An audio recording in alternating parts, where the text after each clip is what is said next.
Hello there. I'm Charlie Ocean, and my pronouns are they, them. Welcome to Allyship is a Verb, a podcast for people practicing allyship for the LGBTQ plus community and beyond. You're adorable. Yep, that's how this is starting. Hi, I'm Ed Carratalà, or Edu in Spanish, and my pronouns are he, him, or él. You're so fucking cute. I just thought that I also have to include Spanish there. I love it. Thank you. Because that's what I see when we chat on WhatsApp. Mm-hmm. All right.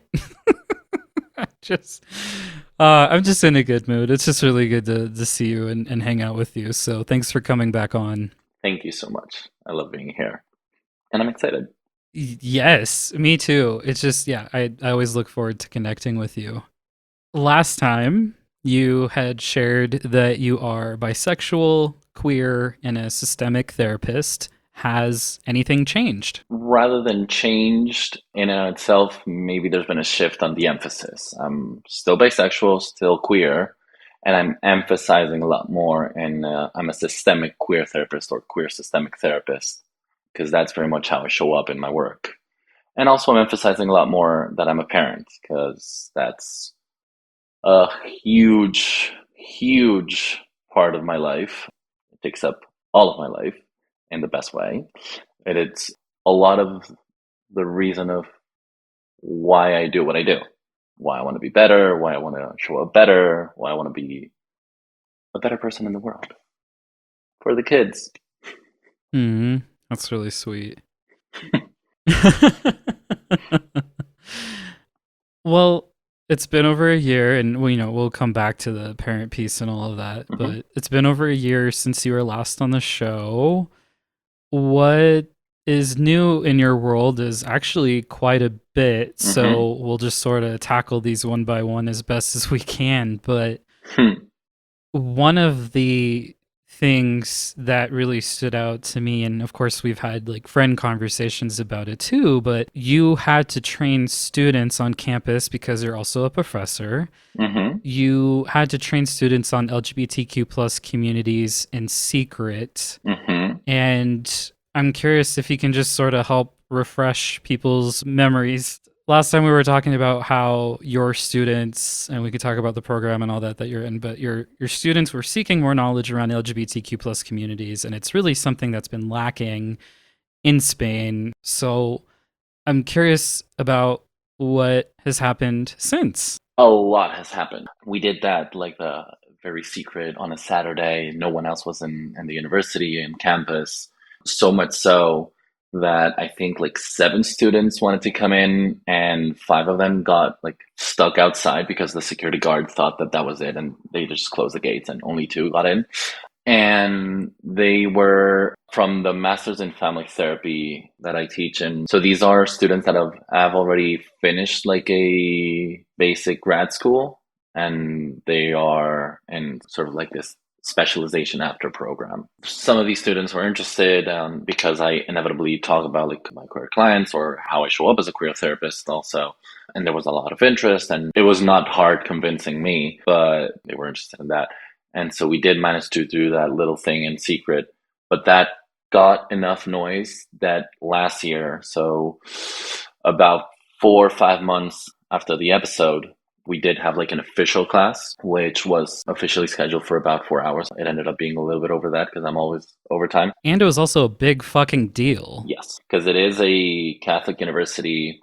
And apparently 2 significant things happened in terms of like people got uncomfortable or shaken up a little bit. When it was announced, I heard some rumors, let's say it like that there was going to be infiltrated guests making sure that I wasn't sort of addressing subjects in a way that was not aligned with the institution's ideals. Let's phrase it in that way. Luckily, that was the first energy that it happened when the news got out of this class was going to happen. But on the good side, or on the positive note, and the class ended up being like 4 or 5 months after the announcement. So chaos got drowned. Nobody ended up coming with that intention.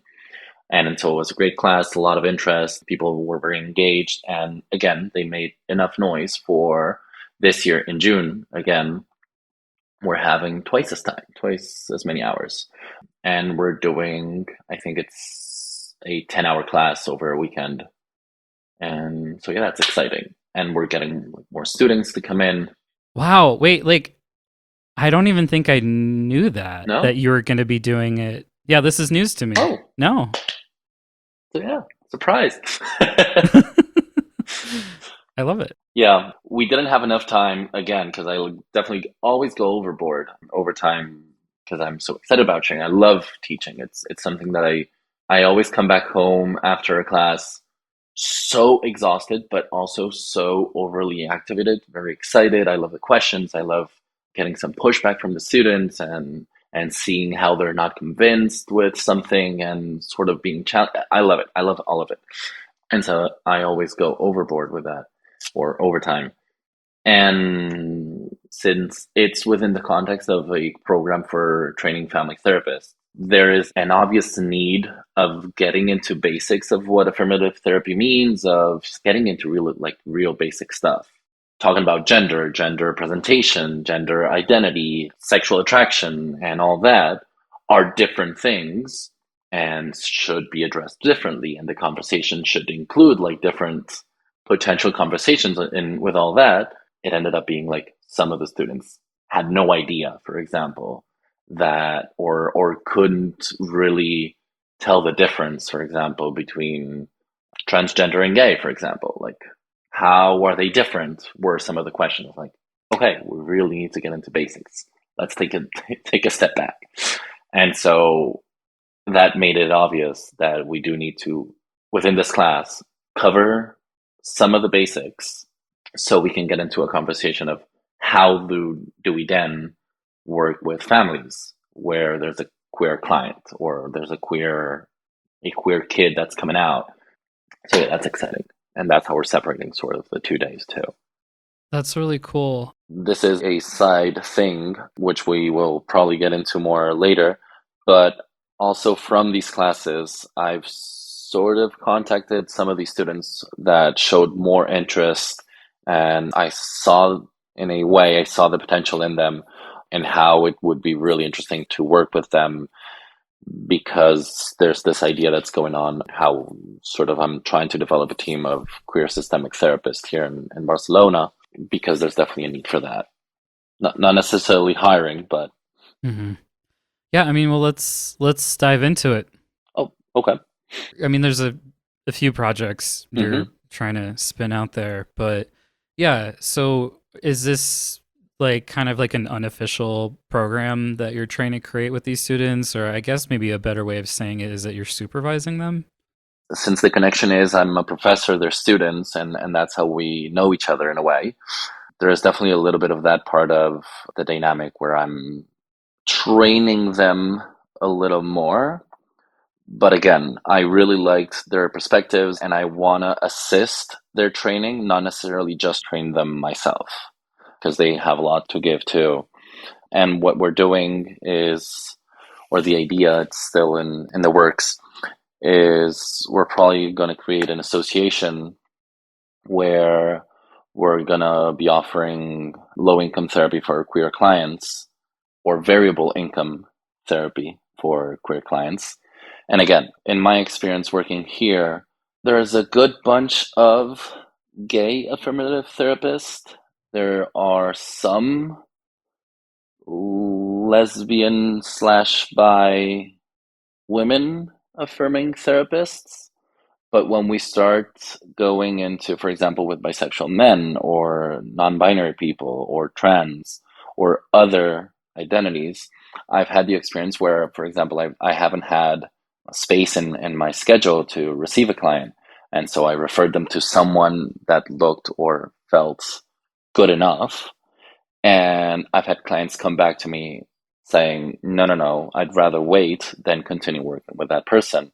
Again, for example, a couple examples are in the area of maybe a gay man that was exploring their relationship to gender and didn't find it affirming their experience with other, again, gay affirming therapists, if that makes sense. And so what I'm trying to do with this group is sort of expand from how we combine an affirming perspective and an affirming therapy view with a systemic perspective that we work, because they overlap in so many ways. And there's so much need for, in my opinion and in my experience, there's so much need from the affirming, let's call it the affirming therapy world. There's so much need of the influx of the perspective of the systemic therapy perspective and approach, and the other way around. From the systemic therapy world, there's so much need of the influx of information from a more affirming approach, if that makes sense. So we need to get them all together. I think all of that makes sense. And I mean, something like that is a pretty big lift. I'm curious, like, how many people do you have involved in that project so far of wanting to create that association and hopefully that center? Right now, it's three students and me, because it's still in on like the very early stages, building blocks kind of thing.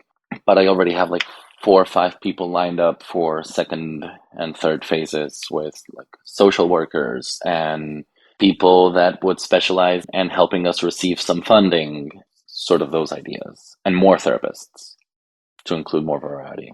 Because the conversations that we're having, for example, is we also want to include therapists that here in Barcelona, there's a lot of like queer migration, and it would be very interesting to also include more therapists that represent that. There's a lot of migration from like Northern Africa and really all over the world, because it's been a bit in the news in the queer world how Barcelona is potentially one of the safer cities in the world and one of the more open to queerness cities in the world, and that's been happening a lot too. Maybe going into more on the like the newer projects, there's like this exciting thing.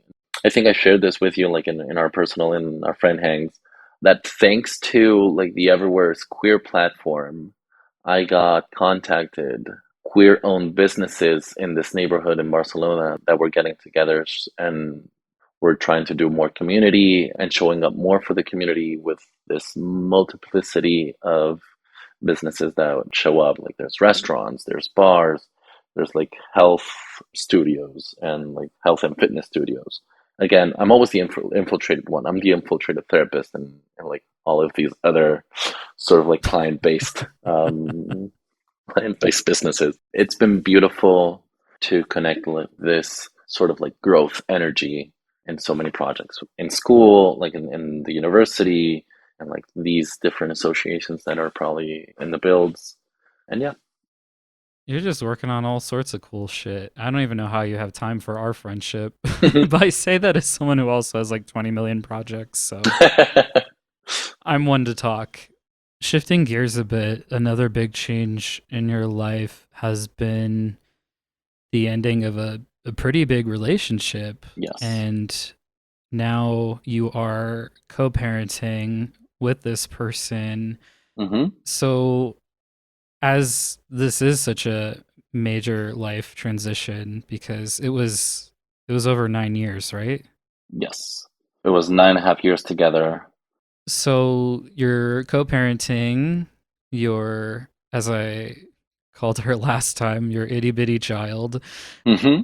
I know that it's been more, well, I think it's always been important for you to tell people that you are a parent. And one of the major changes that I've seen is you've been intentionally going out and seeking more, I want to say like queer friendships. Hmm. And making friends as an adult can be a fucking nightmare, or at least for me. Like I think about, like, when I lived in LA and I lived there for so long, and then, came over here to Denver, Colorado, like, starting over again in a lot of respects can be a lot, but for you it's opened up more time. And yeah, I guess, like, as you've been growing this, what I'm going to call a queer circle, Hmm. what do you kind of share about yourself and how have you been meeting new people? Thank you for that question. And yeah, it's been quite the experience. It was very important for me after the separation to sort of emphasizing more. The way I phrase it is practicing what I work with my clients too, in terms of, yeah, go out there and feel present in spaces that feel affirming for you. And so, yeah, after the relationship ending, like you say, a lot of time opened up. And yeah, meeting new people, talking about me being a parent probably is a subject that comes out in less than 2 minutes. So everyone knows that I'm a parent and everyone knows about my kid and how much I love her and I adore her and she's amazing. I want to say it's been really good because I'm also very out forward with information that both from my work and in the personal relationships. I know some subjects may be difficult, for example, talking about being bisexual in a mostly gay apparent group of people. I know some people feel uncomfortable with that, and that's something that I'm sort of jumping real quick into it. Like, here's my name, I'm a parent, I'm bisexual. Do you have any questions about that? Sort of. And I'm very forward with that. And I'm considering myself very lucky where I've been meeting some really incredible people, some real good friendships, and also getting to have some very exciting conversations. For example, I joke about with this group of people that I've been hanging out with, there's some activities that have been going on that I am the infiltrated bisexual. They have this really good intention. It's an amazing group of human beings, the ones that organize it. And they have this intention of being like very queer, inclusive, like all of the letters kind of a thing. But since some things are not protected, it most of the times it ends up being a instead of LGBT kind of like a GGGG sort of space. It's mostly gay men. There's some queerness in their presentation with some of the men. But again, I'm the infiltrated bisexual. Whenever there's something about a conversation about the identities or sexualities, it's all of us gays, and I sort of like raise my hand and say, and the bisexual, don't forget about the bisexual kind of a thing. Yeah. Well, I mean, there's a lot to dive into there. So, like, to make it clear about activities Hmm. before people start like raising their eyebrows or something, like you've you've been going like snowboarding and things like that. You've been going out to like Right. clubs or Hmm. bars and all that kind of fun stuff. But yeah, and something that's like struck me in our friendship is just I don't know how quickly and easily. I mean, I've never seen it in person, so I go off of like what you share with me. But like how quickly and easily it is for you to just like Hmm. shift into that mode of, yeah, and I'm bisexual, and like keep carving out that space for yourself. Hmm. I mean, you doing this and spending more time intentionally in queer spaces is still kind of like newer in your life. Hmm. I guess I'm curious, like, it's all fun and exciting now, but, and you don't mind answering people's questions about your bisexuality and all of that, but I guess I'm curious, do you see a point in your life where maybe you sort of move away from that role in these kinds of spaces and, I don't know, don't feel like you have to be like the, let's say, teachable moment? Um, I'm very comfortable with that position, and sadly, I don't see it shifting away in the foreseeable future. Because for it to shift away, that would mean, or for me to sort of shift away from that position, I think it will be because I feel it's not important or I feel it's not necessary anymore. And as long as the conversation is focused on here's a bunch of apparently men, or here's a bunch of people that I perceive as men in a queer space, that must mean that we're all gay and we're all gay men. I'm very comfortable with confronting in a respectful way of, you know what? No, let's not forget about other people. And exhibit A, I'm not a gay man. I'm a bisexual, queer, like you sometimes refer to me, cis plus, man, kind of. Uh-huh. I'll explain that later in the podcast. Yeah. Okay. And I feel it's important to keep the conversation going because I do feel myself in a position where I'm comfortable enough to do that. And in a way, it's also facilitating for whoever needs to hear it, kind of a thing. And because I know some people, both in my work and in my personal life, I know some people that don't feel safe or don't feel comfortable enough having these conversations in very important places for them. I'm going to continue having these conversations. And it has brought me some conflict, some issues, some very difficult conversations and very difficult relationships in sometimes in queer spaces, but also in like more personal life with family members or stuff like that, because Mhm. I'm so out forward about it. And maybe some people will be thinking or will, because they're very set in their ways, will be thinking maybe that's too much. Maybe you don't need to do that. And that's precisely why I continue to do it, because there's people that still believe that it's too much.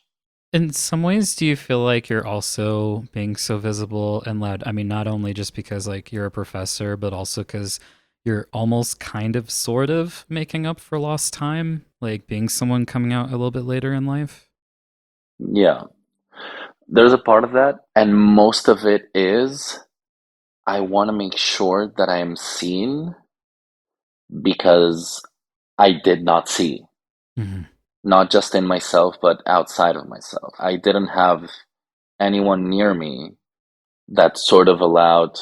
I said this example of whenever I'm having a conversation with someone in a restaurant and in a table, in a one on one conversation, there's one table over that maybe there's someone that needs to hear this other conversation being so natural.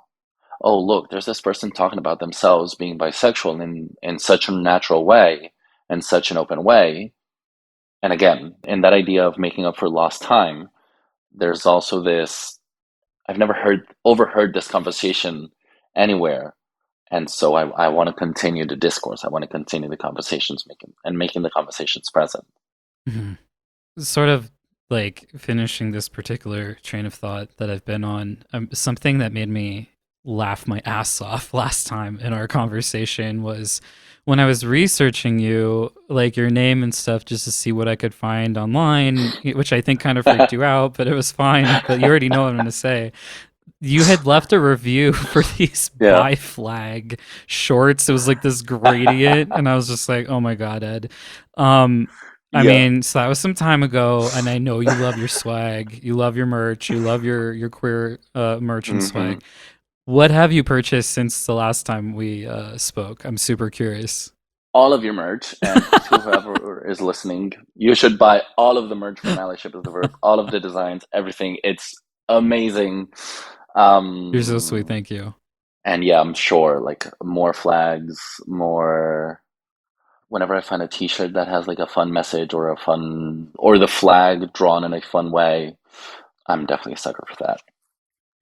Yeah, and this is a little bit explicit, I'm not going to lie, but I'm quoting you directly.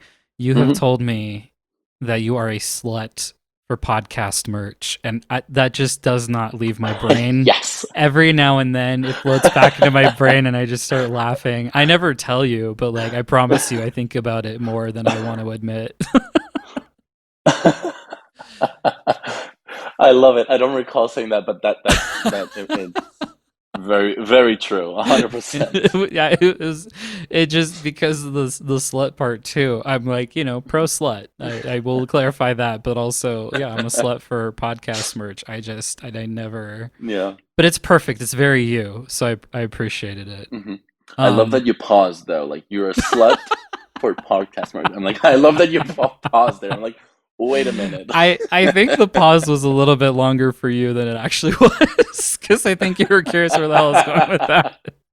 But to Yes. clarify, Yes. I'm only talking about podcast merch. Um, oh my gosh, I'm just like blushing now. So the other part with your, like talking about like your daughter, I mean, there's a lot that, we could talk about, but I guess being a bisexual and queer parent and being in this space that you are co-parenting and everything, how do you think this changes your parenting? And I guess, like, what do you do to create this affirming environment for your kid to show that, like, bisexuality, queerness, etc. is like okay? Or is that something that you've been doing or thinking about? Or yeah, I'm asking you like 20 million questions. I'll let Mm-hmm. you answer. One thing that I'm super proud of and super happy is my kid loves this book called My Magic Family, which is a beautiful kids book of like multiple representations of different families. It's beautiful, very well written, very well designed, like the drawings, and it's a beautiful book. And most of the nights she asks, before going to sleep, she asks for us to read that book. And I make Mm, sure to have like different kinds of stories. There's this other book that she really loves called My Rainbow. It's a beautiful book too. It's this story of a trans autistic black girl and her experience. It's a self story that's written by her and Trinity and Deshauna O'Neill, I think, or Neil, and it's a beautiful book and my kid enjoys it, and I'm very intentional in the different stories and the different representations that we have in her book collection, which she loves to read, and also with the books that I sort of share and we share with other kids, like other kids from friends of mine, or I've gone to her school, her daycare, to read that particular book, My Magic Family, with the rest of the group, and sort of continued having, in whatever way possible, representation rather than conversations, because conversations with a 2-year-old are not elaborate conversations, but representation is very elaborate, and sort of continuing the how multiple the world can be and how many colors the rainbow has is a very exciting way that that can happen with kiddos. hmm. How has your, I mean, if it has at all, but how has your perspective on parenting shifted since embracing and being more visible with your bisexual and queer identities? I'm not so sure of the direction of what shifted what, because I always, for example, say this: when my first niece was born, it activated a lot of conversations for me of like gender representation in the world and gender participation in the world, and sort of like this. It was very many years ago, 14 years ago, and it sort of got me to shift into a more, I'm going to say, socially conscious way of thinking and way of showing up in the world, and making sure to have conversations that were important in different contexts. And then when I was expecting to have a kid, it also pushed into that direction more of how am I showing up for myself and how am I being an example for people to see, because I'm going to be an example for my kid, Mm, whether I like it or not. I'm going to be an example. And how do I want to be a better example? How do I align more with myself so I can sort of preach more with the example rather than, instead of do as I say, not as I do. So, how do I put out more of the example of do as I say and do, because it can be done, because you can show up for yourself, because you can be an ally for yourself, you can defend your position, you can represent yourself, you can raise your voice and be heard, and that's okay. And I'm here for you. With the separation, also, it's been, I say it both with so much pride and joy, and also like some pain there too. I'm so, so, so proud of my kid in how she's showing she's dealing with emotions and how she's very aware and showing how she's processing. Like right now, for example, she's 2, she's going to be 3 in June. And right now, very cutely, she says, I'm 2, so now I have 2 houses and 2 bedrooms. And then the other day she said, and very soon I'm going to turn 3, so I'm going to have 3 houses and 3 bedrooms. Like, no, no, no, no, that's not how that works. Up until that point, it was good. Going back to the threads of you being a parent and now being able to go into more queer and gay spaces that you've been invading or infiltrating as a bisexual, uh, I'd like to revisit something that you shared a bit ago, and I'm probably gonna mess this up, but I think you said something about that, like some of the gay men in those spaces feel uncomfortable with you being a parent or knowing that you're a parent. I Hmm. guess, like, can you share more about that? Yeah, I've had like mixed perspectives of mixed reactions of so here, for example, it's for gay men, it's very difficult to be able to adopt because there's like very restrictive laws. I've definitely had some reactions in terms of emphasizing my privilege because I'm bisexual. I can have like a biological kid in a way that is aligned with me and feels good. And I have had some reactions in terms of like, oh, okay, sort of like dismissing that kind of information. And some reactions, not just dismissing, but like assuming that, for example, I never wanted it in the first place, or it was part of my cover up kind of a thing. And I'm like, no, no, no. For a long time, and even now, people have intentionally married someone as a cover, or what's called a beard, because they believe being gay or queer is a sin. It could be that they live somewhere it's not safe, or they didn't have the language or self awareness until much later in life. Like former guest Kathy, who calls herself a late in life lesbian. There are multitudes of reasons. Richard, at the start of season 2, talks about why he married a woman despite being a gay man and how they eventually divorced. Some folks intentionally marry while both being part of the LGBTQ plus community, needing access to a safer place to live or benefits that can come with marriage, like health insurance through a spouse's workplace. You could kind of call them friends with benefits, I guess. Jokes aside, it's complex, especially when the other partner finds out if they didn't know. If they've spent decades together, the other partner can feel the whole marriage was a lie, feel used, feel like they wasted all of this time of their life and think, what the fuck am I supposed to do now? So many big feelings can arise for everyone involved.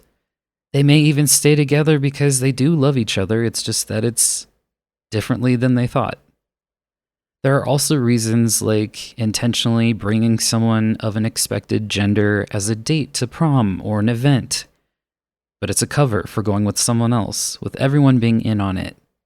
They may bring home a boyfriend or girlfriend to throw off suspicions from family, so it doesn't always have to be with marriage. Again, it's complex, especially if people feel like they need to do this for survival. That's not it. Remember, I'm bisexual, we exist, and I freaking love my kid to death and to life and to everything in between. Again, whenever that happens, I am very aware that that's people talking more about them than about me. That could be the therapist coming out. I've had also the more kinky reactions, like, "Ooh, you're an actual daddy then." I'm like, no, no, no, you're not going to turn that into a thing. Oh my gosh. Some other threads that we tugged on or explored in the last conversation was your relationship with your not being out and using alcohol and going out as a means of being able to explore it, but under the guise of, haha, like, I don't even remember what happened. I was so drunk. Like, Yeah. I know that you've shared with me that, you've been going to queer spaces again, like bars and clubs and, drinking. I'm curious, like, how your relationship with those spaces and alcohol and all that feels now that Hmm. you are out and more open about who you are. I'm definitely not using alcohol the same way. I'm not going to say I'm not drinking because I do drink, but it's definitely not in the same way. And Mm-hmm. it's been so joyful to allow myself to be present without any kind of substance in these kinds of spaces and with myself too. I think I've shared this, for example, going to Pride, right? Like last year's Pride here in Barcelona. I felt so much joy showing up for myself, being present in that space, showing up. I ended up bumping into some clients that we sort of worked through how they were dealing with going to their first pride, and I ended up being part of their first pride in person too, which was one of the many complexities of being a queer therapist and participating of in queer spaces. But yeah, I'm feeling so much joy for myself, my showing up for myself and my community, and people like me without alcohol. Mhm. Because I've been in, like they say in Spanish, I've been back in the day, I was sort of the heteropero, the hetero but in Spanish it rhymes, so it's cute. Um, but it's not a cute activity because a lot of heteroperos can have like very violent and non-respectful ways of dealing with their pedos, their butts, and butts with one T. Yeah, this conversation's gotten really kinky. I'm here for it. In Yeah. something else that we've talked about was your relationship with masculinity and how that's evolved over the years. And plus there's the whole part of the cis plus thing that came up that I've shared with you. Hmm. How has your masculinity continued to change? Has there been like anything else that you've been exploring or anything like that in your queerness and masculinity Hmm. or just like those kinds of energies, period? I love this question and thank you so much. And just today, I was having a conversation with this friend of mine that she moved from California back here, and we were seeing some videos of, because in systemic therapy we record the sessions a lot of the times, and we were seeing videos of how one of the therapists that I was working on back in, I think it was 2016, and I show up so differently in therapy as a therapist. I used to be like, I should wear like a dress shirt kind of a thing, and I should project this sort of like very serene neutrality image. And now I'm like all colors. I do my nails. I'm sassy in therapy, and so it's so different. And I've seen it being so beneficial. I love, for example, I have so much joy with clients, what I call the accidental queers, that come to therapy with me because they're referred, because they've heard good opinions, or something like that. And in therapy, there's this aha moment, and they give feedback in that sense from how they see me show up. And for example, my nails, or me wearing pride bracelets, or me being out and maybe talking about, for example, for me as a bisexual, such and such, has given space for them to be like, hold on, I've never given space or said this out loud, but I think there's something there for me, and I don't know what. And it's been amazing to see the effect of, again, how showing up for myself and how presenting in a different way has been so beneficial with also with my clients, and that's been beautiful. Yeah, and even and you know, there's a lot that can play into this, but even in our conversation last time versus now, you're a lot more comfortable in yourself and yeah, I just feel like there's definitely an energy shift. Not that you're like super closed up or anything, but I mean, part of it is that we're friends and that you also are, you know, a huge fan of Mm, the podcast. So like there are those elements too. But yeah, I think it's just been really interesting to see that and witness it. And also just like there's been a lot of queer joy that you shared with me in our friendship hmm. in the Yeah. years now that we've been friends, which is wild to think about. Hmm. I know. It's just really yeah, it's been really exciting to see those moments that you've shared with me in private and all of that and just like where it feels like you're in a really good space. Not to say that you've been in like a shithole or something for your life or recently, you know, but it's just it's more like yeah, you're so much more comfortable with yourself and you're just so excited about exploring new things and it's just been really Mm, fun to witness as someone who's gotten closer to you. yeah. Thank you. Thank you for that. And yeah, Mhm. 100%. And it's made me a lot more aware. And I share this example last summer in August. I was in Argentina for a week. I was in Buenos Aires by myself. And since it was a different space for me, it was not a good moment for me either. It was right after separating with my ex. I was concerned about my own safety. It was a different context, different city. It wasn't something that I was used to.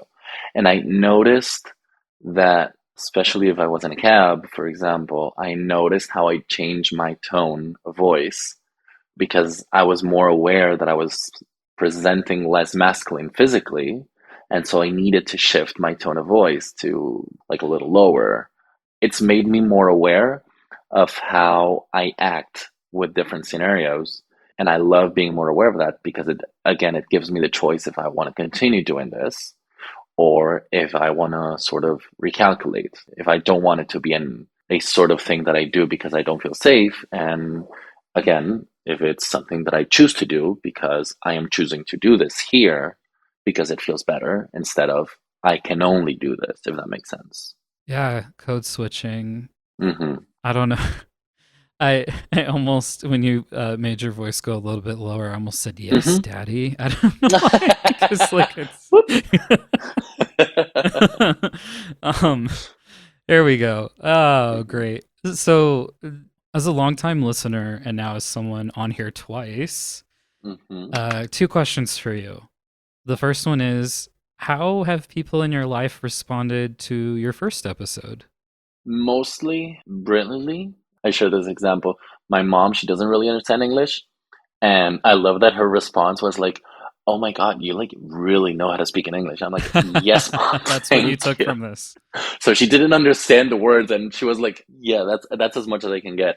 But it was great, for example, with my parents to have like more in-depth conversations, and with the people that I've shared, mostly it's invited a lot like more in-depth conversations. Some of those conversations have not been great after Yeah. in the university, for example, or with students. Part of it is what brought them into class in June, since I've already shared the episode, brought them into the class in June with more questions, with like sort of more background of what am I getting into in this class in June. That's really beautiful. Hmm. I'm glad it's been like mostly positive, and of course, like it's not a surprise to me because we've already had this conversation, but as friends, but Hmm. Now it's on record. yes, it is official stamp. I did a stamp motion just for people listening so that you know that I was yeah, in alignment with my actions and my words, but It's notarized now. yes. This is kind of putting you on the spot. I know that you've shared with me that there's been episodes that you've specifically recommended to like clients, but I'm curious about if there's like, I don't know, maybe one or two episodes that you've listened to from the podcast that have stayed with you. I'm totally putting you on the spot there, but yeah, I'm just curious. You're totally putting me in the spot, and I'm gonna have the excuse that it's 11 p.m. at night, and I've been awake since like 5:30 in the morning, and so that's the excuse that I'm gonna go with. And I cannot like recall specific episodes by the name. I do love, but that's my fanboy being the fanboy with you. I do love the episode with, I think it's with Richard, Mm, because we get to hear more from you, and I love that from you and of you. But going into more of the episodes that I've shared, overall, I share the podcast. I've chosen some episodes, for example, with families, working with families with a queer kid. I've chosen some episodes that have been sort of potentially stimulating of conversations within the parents that I have then brought into therapy after that. So I've shared like listen to these two or three episodes or as many as you want from this podcast. I do recall, for example, I think it was last year for Trans Day of Visibility, you had this like special episode, special event that ended up being an episode. And I do recall like referring for parents to listen to the episode or view the recording because I think it was also on YouTube. And then bring back the conversation into therapy for a session just with the parents to activate different conversations about like what did they take from that? What did it bring up for them? More vocabulary, maybe. Are there more questions for them that they need to bring into therapy about their kids and their kids' experiences? you're so fucking sweet. Um, My last question for you, because I'm my my last question for you, because I'm feeling like being a little bit of a shit. Just because we're just because we're so close, I feel comfortable doing this. But Go for it. Go for it. yeah, so like normally when I have guests come back, I don't have them come up with another allyship tip. But what I'm going to do to be a little shit is your tip from the last episode was to be proud of the mistakes that you make Uh-huh. because they can become teachable moments. And I want to pose that to you as a question. What is a mistake that you've made maybe in Mm. the past year or so that has become a teachable moment for you? Oh, damn. I love the question because it's making me think. Because I've had so many, or I feel like I could potentially have so many. Because it's been a year. It's been a fucking whole year in so many ways. And with the same idea of what I shared before about like changing my tone in Argentina, for example, because I might have not been in the best headspace or emotional space, I may have allowed uncomfortable conversations to continue. And it's been beautiful to learn about that and how I revisit conversations afterwards. Maybe in the university context, maybe in the personal life, in terms of like, again, how am I not showing up for myself or for others? And how have I revisited then because of that conversations? For example, I do recall this very specific moment with my boss in the university or yeah, my boss, where allowing myself to not always be ready for conversations and holding space for that, at the same time, making sure that I do address some conversations that need to be addressed. Because when talking, for example, about this year's class of affirmative and family therapy, we did have a conversation with my boss, and she was very insisting of make sure that you're academic and you don't talk about your personal life and don't make this your battleground kind of a thing. And my first reaction was like, yeah, 100% for sure. But then a couple days later, I called her back and was like, wait a minute, no, that's not okay because this is my experience and I cannot separate my own experience from what I'm sharing because it's part of myself. And it's part of what makes me a good professor, the way that I show up as myself, not as this book.